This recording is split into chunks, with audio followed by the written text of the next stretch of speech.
So recording is active. Topaz, man, I'm gonna let you take it away.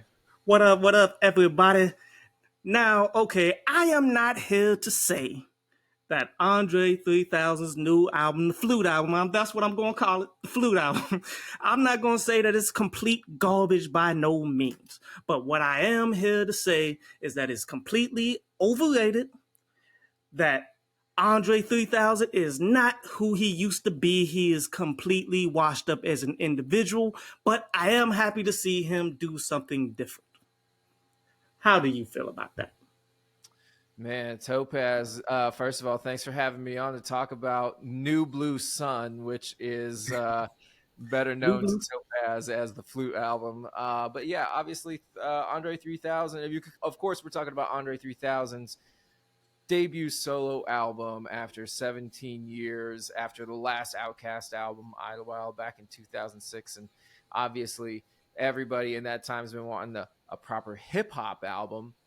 And who wouldn't? Of course, he's regarded by most people as at least a top 10, if not a top 5 MC of all time. But he's delivering a completely instrumental jazz album, really focusing on his flute playing. And Topaz, I gotta tell you what, man, this is what I love about music, because I know that there's a lot of people like yourself who are not going to like it, it's not going to vibe with them, and that's fine. But for me, I think this is one of the best and boldest creative statements of this generation. I think it's a true work of art. I think it's something that is really transcendent to the medium, and because it's Andre 3000, I think he's saying a lot with it too.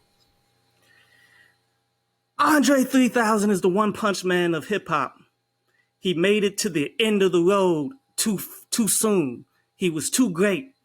Like, go back to his classic works and stuff, things that continue to emphasize and make generations still listen to and change the way people think. It's amazing what he's able to accomplish in such a little bit of time as part of a group. But yet, as he reached the end, he lost his passion. He lost his desire to do anything. Like he said in this album, through his track listing, he tried to make a rap song, but he couldn't do it. This is just what he did. This is just someone who's in the studio doing nothing and said, you know what, let me pick up this flute. And hold up, this flute could be kind of hot. I could go ahead and make a whole album. And then he delved into it more than what he'd been delving into actual rapping and making lyricism and being who he is, or who he's always been. And that ultimately came back. He can do clutch things and do great things as well. Like I said, I don't feel as though the album is complete garbage, but it's not on the caliber. And it was never, like you said, it was never going to be for me. Never. No, and again, like, I think that is, first of all, one of the most beautiful things about music is that we can hear the same thing, right?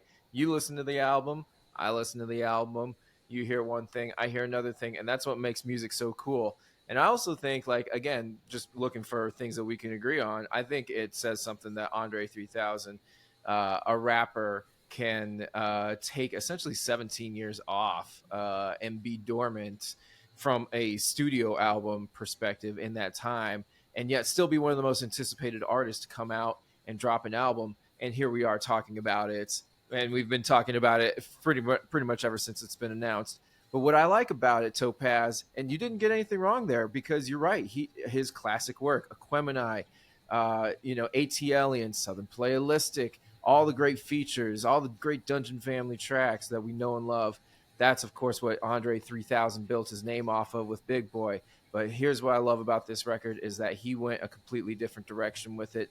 And to me, that's staying true to his artistry. And I think Andre 3000 is one of the most creative, one of those purely creative artists of our time. And we really, as consumers, can't put those restrictions on truly creative, great artists, because it's these type of artists that push the boundaries of what we are thinking about and what we're listening to and how we feel, that push us in new directions. And that's what's on. I really believe that's what Andre is doing with this record, is giving us a gift, something that we can really appreciate, even though it may not be exactly what we want. Okay. There's nothing about this album that is new and unique to the music industry. And I'll give you examples. Instrumentalists is a thing that a lot of producers have done this year. Mike Dean, who worked with Kanye West, dropped his own instrumentalist album. And it's a lot more dynamic than what this one is.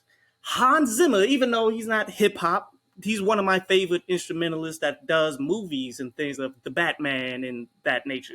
Hans Zimmer does similar things to what Andre 3000 is trying to do here, but does it way better. And then on top of it, when you're looking at the grand scheme of hip hop in general, you got people who have done the jazz type thing, but have done it much better and evolved the entire industry, like Kendrick Lamar.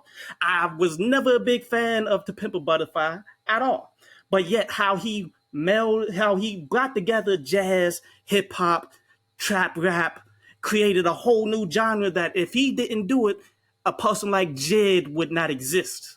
Like, that's something new and unique to the industry. What Andre 3000 did was he picked up a flute and he did the same things that everyone else, he did production based work that everyone else kind of did.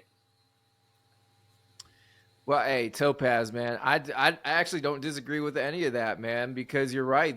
Nothing about what 3000 is doing here, from a music perspective is new, because this new album, this New Blue Sun is a jazz album, right? And there is a long, rich tradition of jazz and great composers. It's one of the, just like hip hop is one of the few truly American art forms that we have.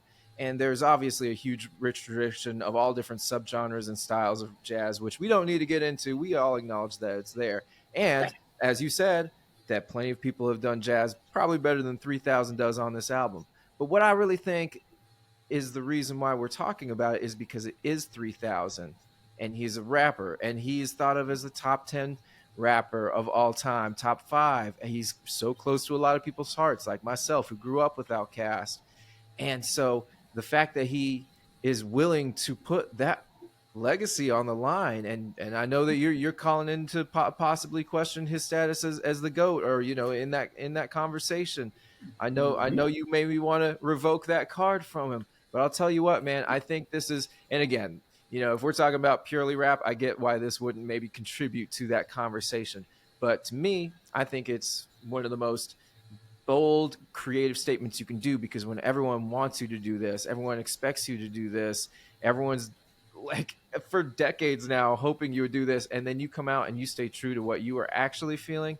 To me, that's a sign of maturity, growth, and creative freedom. And I, just personally got to respect the hell out of 3 Stacks for all of that. Oh, much respect. I do respect the fact that he is doing the contrary of what everyone believes. And it takes a strong individual to buck the culture as he's doing. And there was a chance there that if he did it right, it could have been something great to be transcended upon the music industry. But you can't deny he's wasting the gift, because he still got it. Like when you look at some of his past works that wasn't like part of albums or something, 2012, he was featured on I'm Sorry with T.I. Amazing song I still listen today. 2016, 30 Hours with Kanye West. Oh, that's so amazing. 2019, one of my favorite songs of all time still to this day. Like, and I will put it there, that Come Home with Anderson .Paak. Oh, that just hits me in my heartstrings. And in 2021, Life of the Party with Kanye West, he still got the gift. Oh, yeah. He's still the man. But if there's one thing that we know is if you're not using the gift, God will take it away. We've seen it with a bunch of other artists, like, say, Dr. Dre, who couldn't do no wrong after the Chronic in Chronic 2001, but then he disappeared for so long and he came back with Compton, and now his legacy is kind of shady now. Then you got, say, Black Hippie. Black Hippie was once the biggest group that was supposed to be on, coming from Kendrick Lamar, that this could have been the next big super group since Wu-Tang, but yet they never got their stuff together, so therefore nothing ever happened. And then you got, say, Jay Electronica. The more you take time off, the less you get things done, and the less you actually have the interest, and your abilities begin to wane. So I feel as though Andre 3000, even though he's doing something unique to himself that he really wants to do, that could have been great, He's ultimately squandering a gift that he should be sharing with the masses. Man, well said, Topaz, for sure. And actually, I want to go back just a little bit to something you were talking about earlier and just add that 3000 is not the only rapper to come out of left field with a completely non hip hop album this year alone. Lil Yachty already did that earlier this year with his new album. And, shout out Lil Yachty because I would make many of the same arguments for him as I'm making here for 3000. But I do agree that, yeah, 3000 has this gift, and to your point, like that's what he's known for and that's what he wants. But I think this is where we differ, is because I think that there's no obligation among the artists to deliver exactly what the fans want. And with very special artists like a 3000 or a Kendrick Lamar, I think that you have to give them the time and the creative license to give you whatever they want. And just like with Kendrick Lamar, I was always impressed that he was able to take 5 years off, with really saying even less than 3000 did in that time span. He was literally silent for a full 5 years in between Damn and Mr. Morale, and yet he was still just as anticipated, and now is right up there again with the Drakes and the J. Coles of the highest selling rappers. So I think your point is correct, Topaz. With most artists, you got to keep it flowing, you got to keep that music moving. But when you reach a certain level of creative standards and anticipation, I think you got to give those guys the license to do what they want. Oh, and one more thing too. When we're talking about 3000 not using his gifts, well, hey man, like I really think that 3000's feature run, as you mentioned, between uh, Idlewild and Scientists and Engineers, which is a 2024 Grammy nominated rap verse right now, that's better than some whole rappers' careers. So you can't say we can't say he's been not using it at all. He's been blessing us with a lot of great features, just not that solo album, which I know we all got in our heads of what we want to hear. I do too, man. Trust me, I do too. Like that's the standard of a great musician, isn't it? This, and I mean, and I hate to say, but the double CDs has also become a standard. If you want to be listed as one of the greatest to ever do it, you have to have a double CD. If it's good or bad, right or wrong, don't matter. But you also have to have a solo album, and if you came through a group like Outkast, of course, you got to have your own classic material to go on top of it. But to go back to this main album, though, it's shockingly monotone. If you feel like when you listen to the album, it feels like we're going on a spiritual journey on every song. Like instead of the ups and the downs of the journey, the parts of I want to get my hustle on and be excited, to the part that I'm sad because it's not working. We're missing out all of that. We're just going straight through the spiritual voyage. And that's something that I feel Mike Dean did accurately. That's why I feel though the Mike Dean instrumentalist album was better. How do you feel about that? I mean, I don't think I would disagree with that either. I would call it thematically and sonically consistent, is the way that I was hearing it in my head. Because you're right. I feel like the whole album is a very spiritual, a very mythical journey, a very inward, and outwardly, direction journey. I mean, one of the tracks obviously is based around a ayahuasca trip. So, a lot of this record is very much built in the spirit of this very existential, introspective look into your own world, into your own being, into your own existence. And again, selfishly, just talking about my own personal preferences, that's what I really enjoy, is that it really makes me think about these different large grand scale concepts. And just because it isn't using verses to do it, it's still using the instrumentation in a way that allows me to fill those gaps in with my head. Kind of like, how your mind's eye works when you're reading a good book, right? You're like seeing the book happen in your eye. I feel like that's what good instrumental music of any kind does, and I think Three Stacks does it really well here. But I agree actually a little bit with what you're saying here, where you're right. There's not, that emotional range. Yeah, that's probably not there. I mean, there's no banger necessarily. There's no like kind of fun, catchy pop song. There's no sort of like traditional structure of any sort. Which again, I think it's not trying to be that. It's trying to be what it is, and that's how I choose to see it. But you're right. You're right. You're not going to get like too far off that spiritual path that we were talking about. Now, when you look at the track titles, though, he has every element of something that could be like that. Like, take bipolar disorder. That is a hot concept if I've ever heard one in my life, where he's doing a play on bipolar disorder to explain the addiction to high fashion price in order to cover up the insecurities. At least that's what I take from the actual title. That's what it could have been. But instead, it's just all music. Or say, the ants to you, gods to who. That's a very interesting, thought provoking kind of concept there, if that was actually something he would write about. Because as it said in the Bible, men should look to the ants in order to learn how to live life. And that's kind of what that feels like that concept could be. Or then you can look at Gandhi, Dalai Lama, your Lord and Savior, J.C. Bundy, Jeffrey Dahmer, and John Wayne Gacy. Interesting names that he tied together there. As we all know, Gandhi, Dalai Lama, and the Lord and Savior, Jesus Christ. These are religious figures. But how he has them directly next to the serial killers, that implies a lot of different things. Like, okay, Gandhi has some quotes that can be perceived as racist.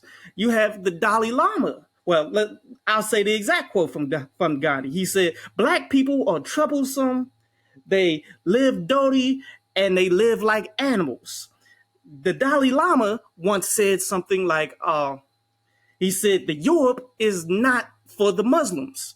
And then the Lord and Savior Jesus Christ, that can be perceived in terms of control, because, religion has been used over generations of control over other people. To directly correlate that to these serial killers here who murdered a lot of people, that is a very interesting concept that he clearly has some thoughts going that he wants to write, but for some reason he just will not make the songs about it. Man, wow. First of all, I think that there's two ways that I look at this, which is, when I'm listening to this, I take my own personal interpretation. And as I talked about earlier, I think that when you listen to instrumental music, like we're talking about, no lyrics, or at least lyrics and the human voice aren't driving the music, then it allows you to make that interpretation for your own. And especially given the amount of detail that Three Stacks has given you in those titles, as kind of a foundation for those thoughts to spring from, I feel like that's half the fun of the listen. There is, like, especially with a track like you were talking about, with these, exalted figures on one side, supposedly exalted figures on the other side, just juxtaposed with these terrible other, generally thought of as terrible other figures on the other.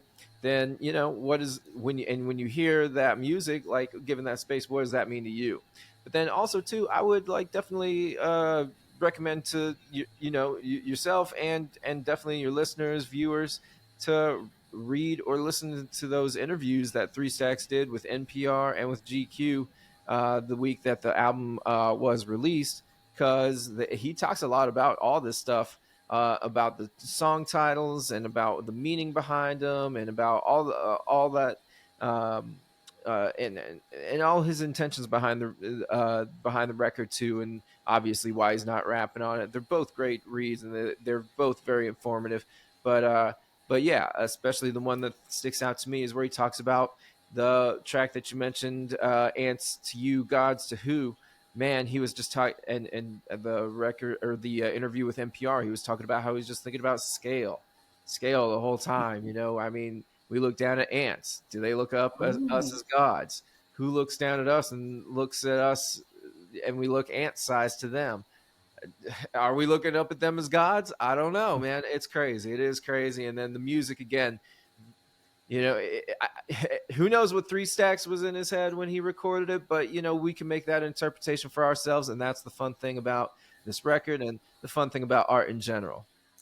Facts, facts. Now I didn't know that. See, that's why I love that you be up on top of all the interviews and things of that nature. I just usually go straight for the music and take my own interpretation of it. Hey, no, that's good, man. You want to let the music speak to you first, and don't fill your mind up with stuff that you don't need, man. I get that.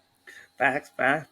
Now, but this ultimately brings me to the reality of all musicians. Comes a point where you have to let them go. Like, as much as I love Andre 3000, the work of Outkast and everything, but there comes a point where they are no longer inspired, where they kind of going in different directions than what you really would like them to be, and they're no longer dishing out the caliber of music, or no longer have the capability of dropping the caliber of music that we know and love from the past. And it's because he's no longer hungry. When that hunger dissipates, it's all downhill from there. Man, well, I'll tell you what. I do think that you're right in that the Andre 3000 of AT Aliens and of Love Below and all those great records that we love. That Andre 3000 probably isn't coming back, man. That Andre 3000 is probably gone. Unfortunately, well, it's too bad because obviously we all love that, and that music just probably isn't coming back. You're right, but where I would challenge or like just differ is that he's maybe not inspired, to write raps, but he's definitely inspired to make music, and he's definitely inspired to create, and that's exactly what this album is. It's him staying true to his creation, true to his art, true to the things that are important to him and him only, and not trying to please anybody else. Obviously, he's not trying to please anybody else with this record, but that's what makes it so special, especially from a guy like Three Stacks, for him to put his whole reputation and his whole outside validation on the line here and just saying, you know what, here's what I need to make. And I think that's beautiful. And again, I don't think that this is Andre 3000 being selfish with us as music consumers. I think, again, this is Andre 3000 giving us a gift. It truly is. And another thing that stuck with me about that NPR interview, they asked him how what message he wants to partake to the next generations and things like that. And he talks about exploring and inviting people to explore and inviting creators specifically to explore. And I think that's what this record is. It's an invitation and a permission slip for people to explore. And maybe it's not hip hop. Maybe it's not bars. Maybe it's not 808s. Maybe it is wind instruments. Maybe it's flutes. Maybe it's marimbas. Who knows? There's so many different ways to make music, and that's, again, the beautiful thing about art, the beautiful thing about creativity. That's what 3000 is trying to do for us here.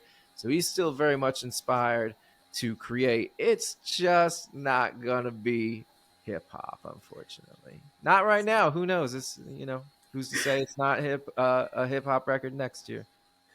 Selfishness. I like that talk because that's exactly what I feel Andre 3000 has been.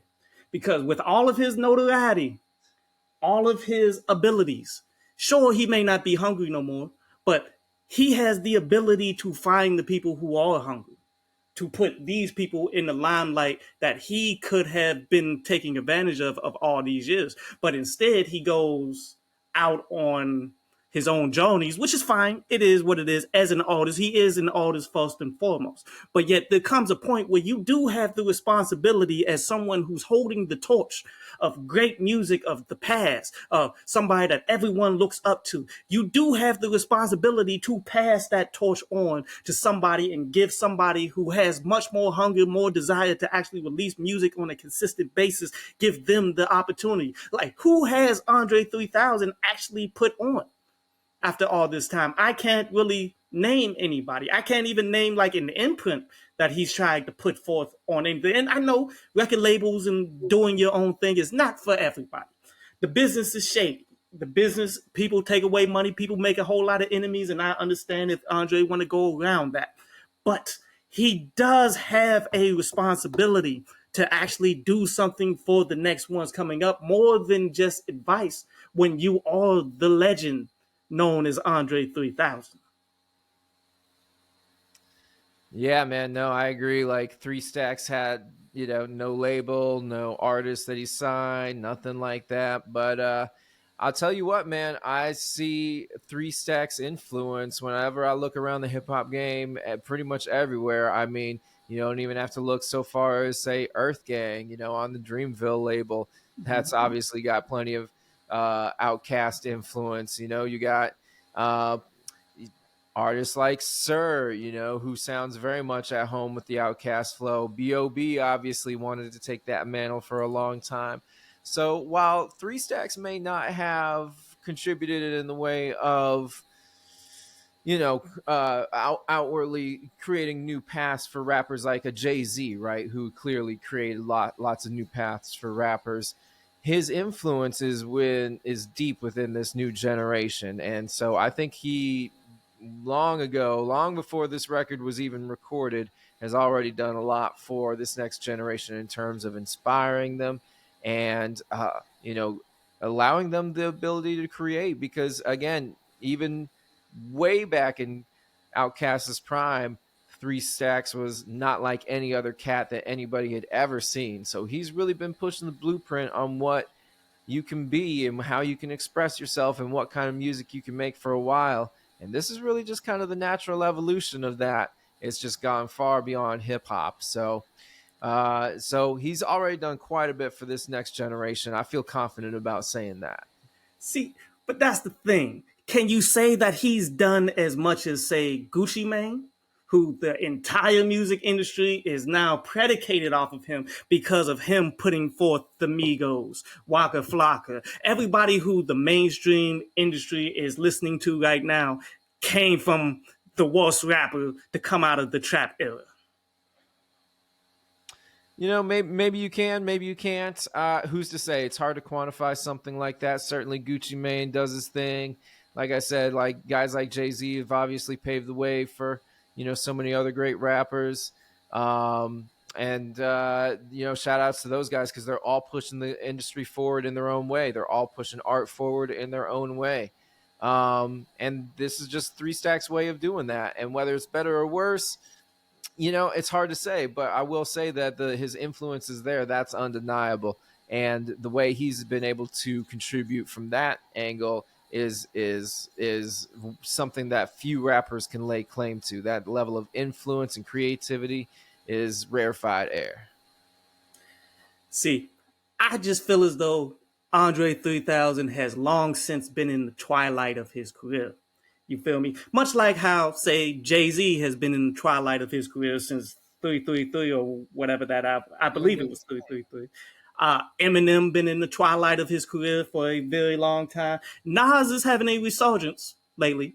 I like a bunch of stuff he's been doing with Hit Boy, but yet he's still not Stillmatic Nas. Like, honestly, the music industry has been moving so fast that now we're beginning to see the fall off of J. Cole, Kendrick, and Drake. Like, their time is now to the very tail end of it. Andre has held on for as long as one could possibly hold on.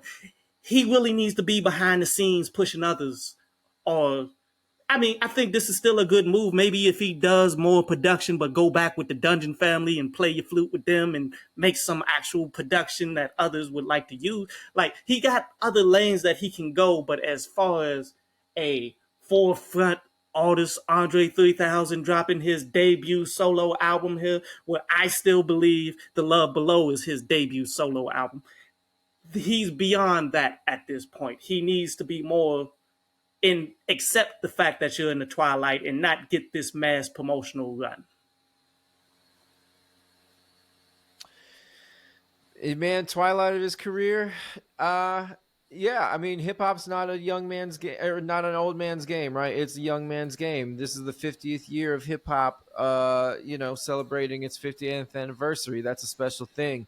But here's the thing that I've been thinking about with this record is what was the narrative around hip hop all year long? Like what's the thing that people have been talking about all year long with hip hop outside of its 50th anniversary? It's that people have been talking about how hip hop's lost its fastball. how there weren't any new number one albums from a rapper until Lil Uzi Vert dropped. I don't even remember what. Do you remember what that The record pink was tape. called? Okay, Yeah. yeah, I like sure. the pink tape. All right, yeah. Anyway, again, like that, and so that was the first number one record. So, and there's been rumblings. Again, shout out Lil Yachty. He's been talking about this. There's been talks from older heads, obviously, because that's what we do as older heads. We always grumble about how shit isn't as good as it was back in our day. But that said, I think that 2023 really proved that there's maybe a little bit of rust in the armor of hip hop, and I feel like Three Stacks by him coming out. And again, he knows that him waiting 17 years to drop an album is significant. He knows what that means to the community and to fans and everybody else. He knows the significance of this moment. And I wouldn't be surprised if he heard all the chatter about how hip hop is not, you know, again, like in its at the top of the mountain right now. And he's, I think, coming out here and using this record as a way of saying, yeah, maybe hip hop isn't where it needs to be. Like, do we need another Yo Gotti 42 Doug featuring Mozzie rec? Like, come on, like, how many of those do we got? Like, how many of Yeah. those do you want? Like, this record is saying, like, hey, why not try something different? Why not expand, the horizons a little bit? Why not just explore just a little bit? That's what this record is inviting us to do. And I think not only given this moment in Andre's career, but maybe where hip hop is in general, that this is a great time to make that statement. Now, you know who I blame though for all of this? Not on the artists. There's a lot of amazing artists that's out there that's just getting signed, like say Jay Grams, who just signed to Rock Nation. Amazing act. There's a rapper named Ritz he's from North Atlanta. He's been dropping classic album after classic album, but yet because he's independent, people don't give him. Like, there's a lot of talent out there to be had. It's these corporations who own all of music. There's only what 3, 4 of them now: Sony, BMG, Universal, and I forget. But there's only 4 major record labels out there to this day, and they're pushing the same nonsense. Like, it's either international music, which they're making their own format of the international and just flooding that stuff out there, or it's the Gucci Mane version or Yo Gotti version of what trap rap and drill rap is supposed to be. And these are some of the least talented people that's actually releasing music. Therefore, I don't blame the artists out there who's doing their thing, getting name a Glorilla, all of them that I'm not very big fan about. But I respect you. Go ahead, get yours. But like you're saying, Andre 3000 is trying to inspire that there is multiple different lanes that can be created with this particular project. Just this ain't the one. This one is far from being the one. I think to Pimp a Butterfly, to go back on the conversation, that was the one that created a whole bunch of different lanes that never was existing because it was so different and unique. And that's something that Andre was trying to strive for, but fell well short. Wow, man. I mean, hey, I'll tell you what, you're not going to catch me probably bumping New Blue Sun in my Jeep, all down, right down Trade and Try, man. That's probably not going to happen. I'm probably not going to put it on when I'm working out, maybe not, certainly not going to put it on during the function, right? Like, we got people over hanging out, maybe not then. But it's just not that type of album, man. It's not trying to be that type of album. Just like a great Sun Ra album, it's a very abstract and introspective piece of art that you really got to sit with and be in the right mind state to listen to. It's not a universally great album. It's not Sergeant Pepper's or anything, although it does have some of that breakthrough creative quality that I think that Sergeant Pepper's is revered for. I think that very possibly with this record, we could look back on it years from now and say this was a Sergeant Pepper's type of moment, maybe in hip hop, maybe in the greater music industry. Maybe this record just becomes a novelty that people are like, oh yeah, you remember when Three Stacks made that one Flute album? Wasn't that crazy? Who knows, man? Like, that's the cool thing about music and culture and where we go with it. We'll see what happens. speaking for myself personally, I know I'm always going to enjoy this album. I think it's an important album for me personally, creatively and sonically. It's a great album too. And shout out Three Stacks for leading the way for creatives everywhere. Now, would you sample it? Oh man, heck yeah, dude. There's plenty of great samples all over the place. In fact, when I was listening to it, what I really thought about what I was feeling the most was like feeling there's a lot of craft work and Brian Eno influences in there. And as we know, man, those are two of the most sampled artists in all of hip hop history. They built that early 80s sound uh, unintentionally because they made their music and then hip hop DJs were hearing what they were doing with these electronic drums and these loops and they turned it into hip hop. They turned Brian Eno into hip hop and Kraftwerk into hip hop. And I heard a lot of that in what 3000 was doing there. So man, I would love to hear some creative, more creative sampling minds than me get their hands on this work and do something special with it. Best case scenario, how does this album change the case? How does this change the pace of where music is going? I personally would love for it to be a permission slip for more artists to take big, bold, daring risks like this and try and experiment more with their sound and the evolution of where their music goes. I think that they're it's always oversimplified to say there's not enough risk taking or the music's too stale at any particular time. But from a pop perspective, there's a lot of people being comfortable with their music and comfortable with what got them there, and that's fine. And I can't say that if it was my money on the line that I wouldn't do the same thing to keep that check coming in. But from a pure artist sake, from a pure creative sake, I think that people who are making music are the ones who are tasked, with the responsibility of pushing the envelope on where we're at in terms of the music that we like, the things that we listen to, the movies that we watch, whatever.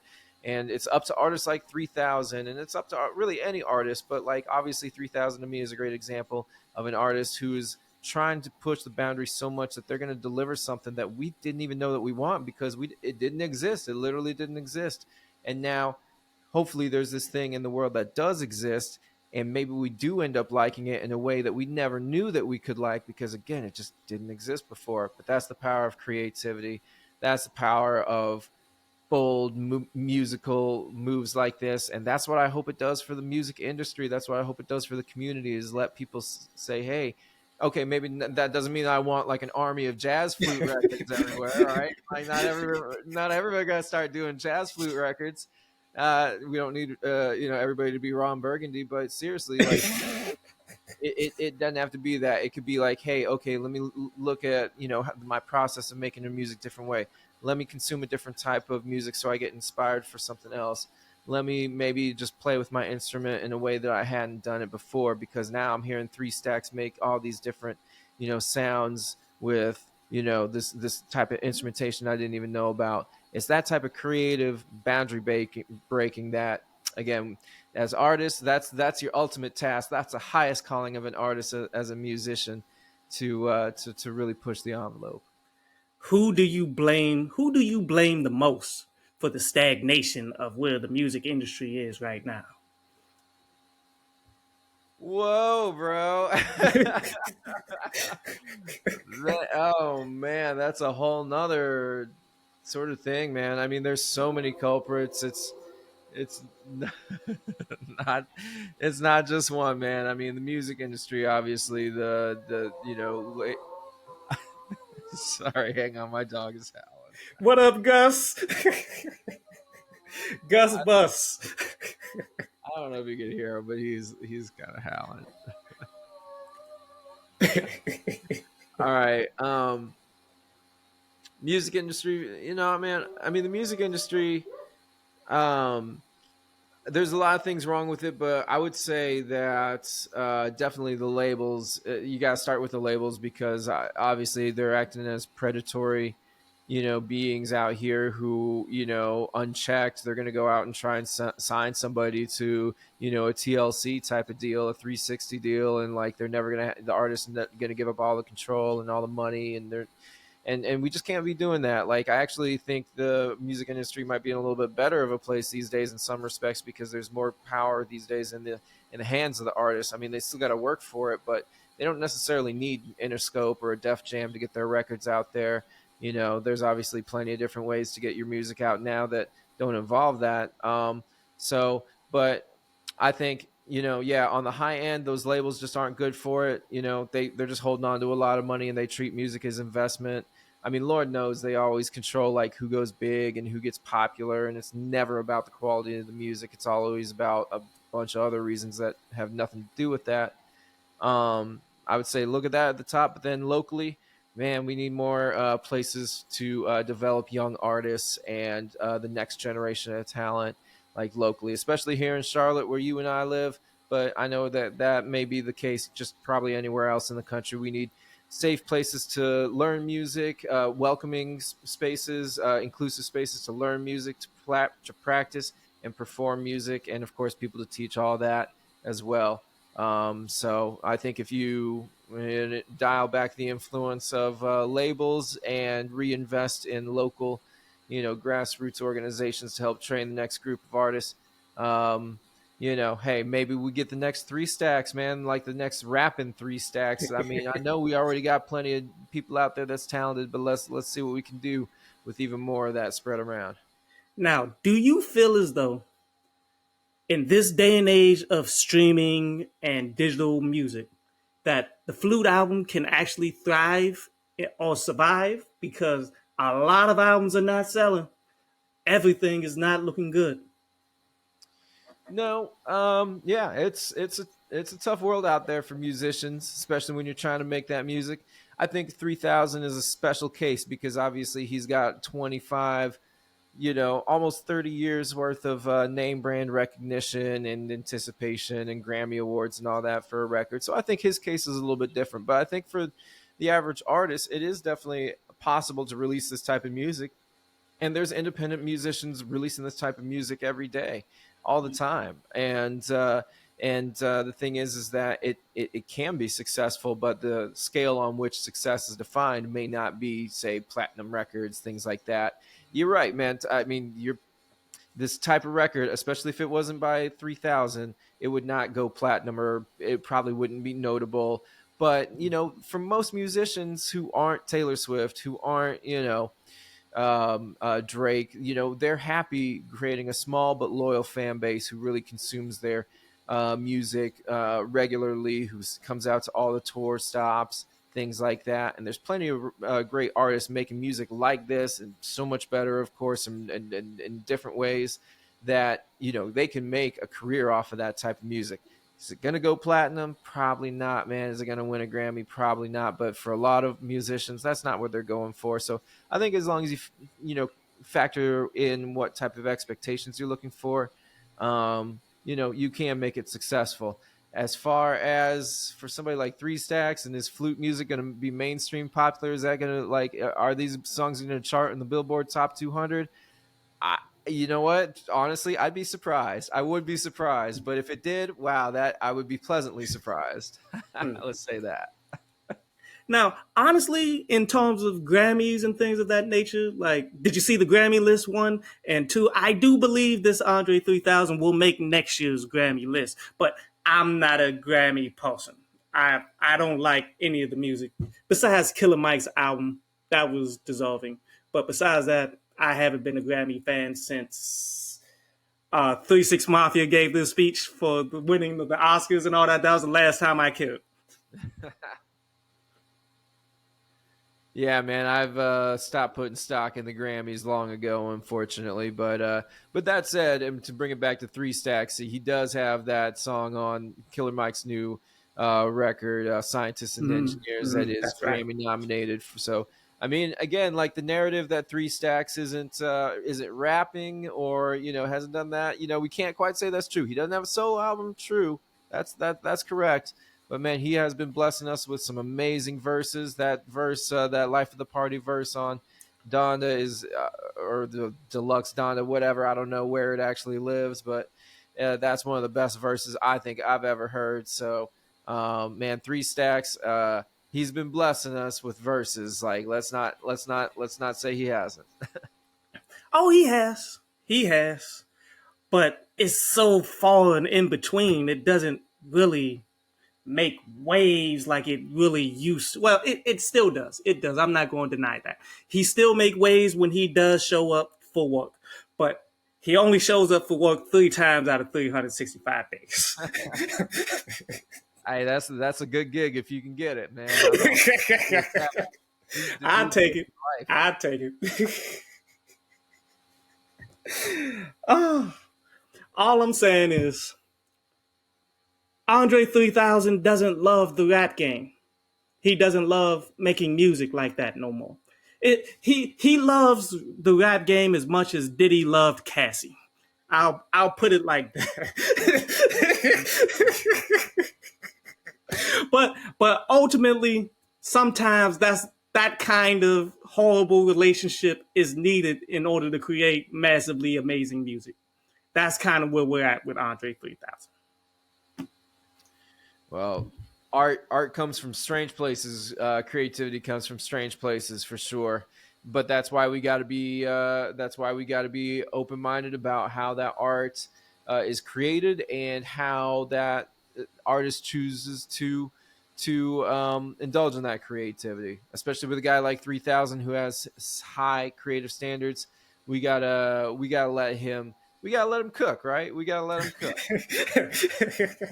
He gonna burn up the pot like Russell Wilson, man.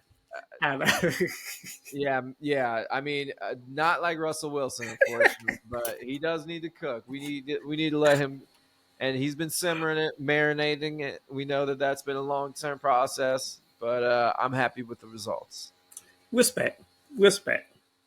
Glad we could come to agreement here. Like it was, even if we don't, I don't like the album, you do, but ultimately we both can respect it. Absolutely, man. That's the beautiful thing about music. We both heard the same thing, came to two different places, and that's what makes music and art and our differing interpretations of it. That's what makes it interesting. It wouldn't be fun if we all thought the same. For sure, man. For sure. Hey, man, I greatly appreciate you letting me on to the show, man. For real, Oh for no, real. this is for you, man. I like this isn't my stuff here. I'm gonna hit stop on this recorder.